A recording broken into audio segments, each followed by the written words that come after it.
Cela a été révélé par la théorie de la relativité d'Einstein au début du XXe siècle.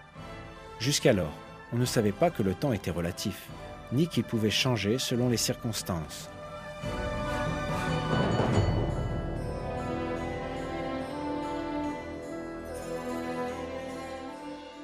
Pourtant, le célèbre scientifique Albert Einstein prouva ce fait en montrant que le temps est dépendant de la masse et de la vitesse. Pourtant, le Coran, révélé 14 siècles avant Einstein, possédait déjà l'information que le temps est relatif.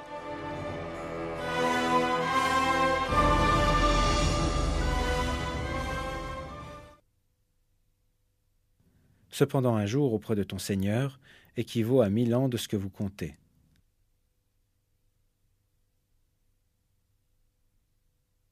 Du ciel à la terre, il administre l'affaire, laquelle ensuite monte vers lui en un jour équivalent à 1000 ans de votre calcul.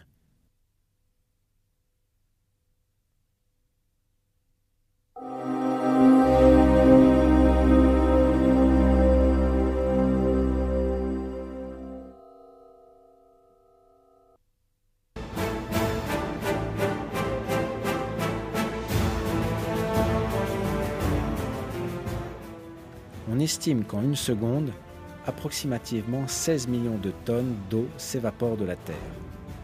Ce chiffre s'élève à 505 trillions de tonnes d'eau en une année. Ce chiffre est égal à la quantité de pluie qui tombe sur la Terre en un an, et cette quantité est identique chaque année. Par conséquent, l'eau circule continuellement selon un cycle équilibré, selon une mesure. Cependant, cette mesure délicate, déterminée seulement grâce aux moyens de la technologie moderne, fut révélée miraculeusement dans le Coran.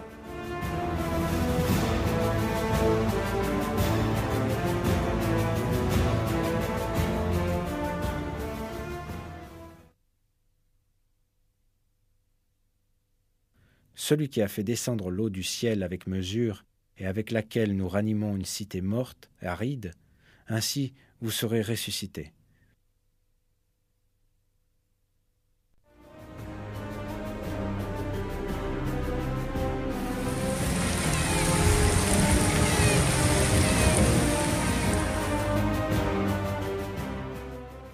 La vie sur Terre dépend de ce cycle de l'eau. Même une déviation mineure dans cet équilibre aboutira rapidement à un déséquilibre écologique qui rendra la Terre impropre pour la vie.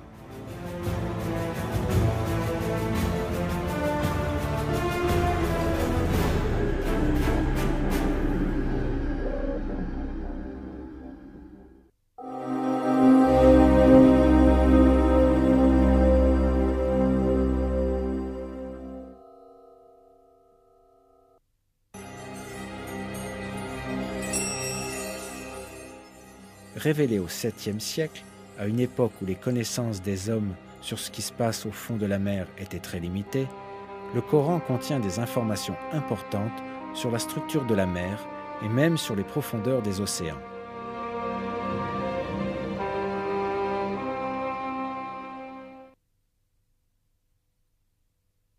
Il a donné libre cours aux deux mers pour se rencontrer. Il y a entre elles une barrière qu'elles ne dépassent pas.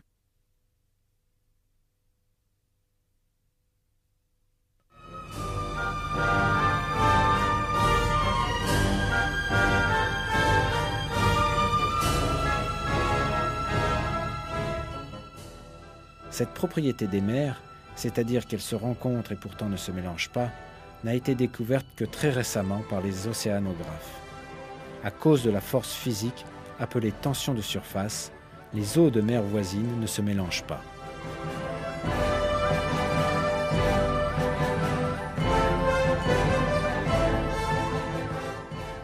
C'est un autre miracle que, au cours d'une période où les connaissances en physique ou en océanographie étaient très réduites, et la tension de surface inconnue, cette vérité fut révélée dans le Coran.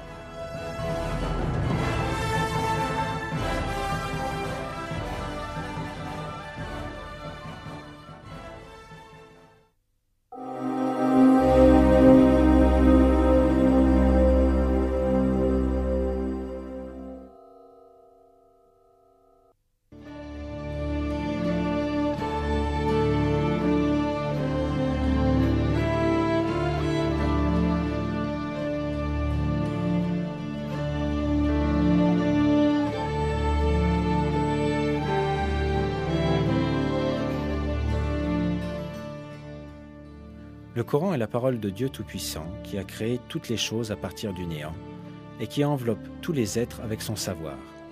C'est pour ces raisons que ces faits qui n'ont été découverts par la science que très récemment apparaissent dans le Coran, envoyé il y a 1400 ans.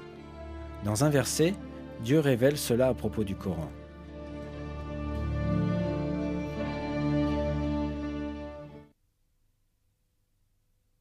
Ne méditent-ils donc pas sur le Coran? S'il provenait d'un autre que Dieu, ils y trouveraient certes maintes contradictions.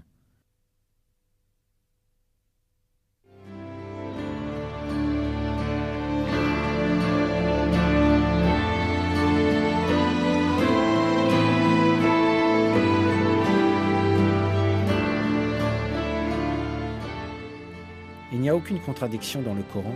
De plus, l'information contenue dans notre livre saint révèle de nouveaux miracles avec chaque jour qui passe.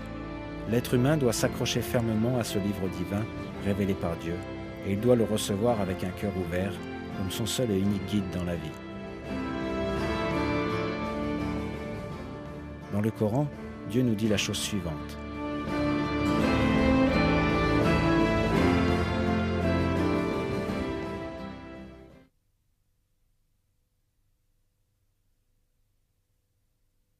Et voici un livre béni que nous avons fait descendre. Suivez le don et soyez pieux afin de recevoir la miséricorde.